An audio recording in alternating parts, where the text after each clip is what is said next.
Dahsyatnya ledakan matahari tanggal 8 April. BMKG warning bumi terpapar letupan. Sejumlah fenomena luar angkasa akan terjadi dan salah satunya adalah ledakan matahari. Menurut Badan Meteorologi, Klimatologi, dan Geofisika BMKG itu terjadi saat gerhana matahari yang berlangsung Senin tanggal 8 April tahun 2024. BMKG dalam keterangan resminya menjelaskan, menjelang Hari Raya Idul Fitri 1445 Hijriah atau Lebaran 2024, manusia di bumi dapat menyaksikan gerhana matahari total GMT dan ledakan matahari secara bersamaan. Gerhana matahari total GMT tanggal 8 April tahun 2024 hanya dapat diamati dari Meksiko, Amerika Serikat, dan Kanada.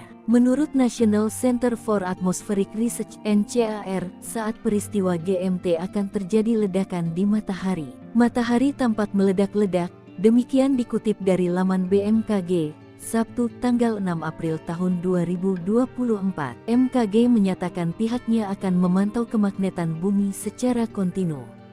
Sebab, fenomena alam ledakan di matahari, solar flare, selalu berpengaruh kepada magnetosfer bumi. BMKG menjelaskan, ledakan-ledakan di matahari akan lebih jelas saat totalitas gerhana matahari total. Sayangnya, fenomena ledakan besar matahari ini hanya dapat diamati pada beberapa titik di bumi, tidak termasuk Indonesia. BMKG menegaskan, ledakan-ledakan di matahari tidak berkaitan langsung dengan kejadian GMT.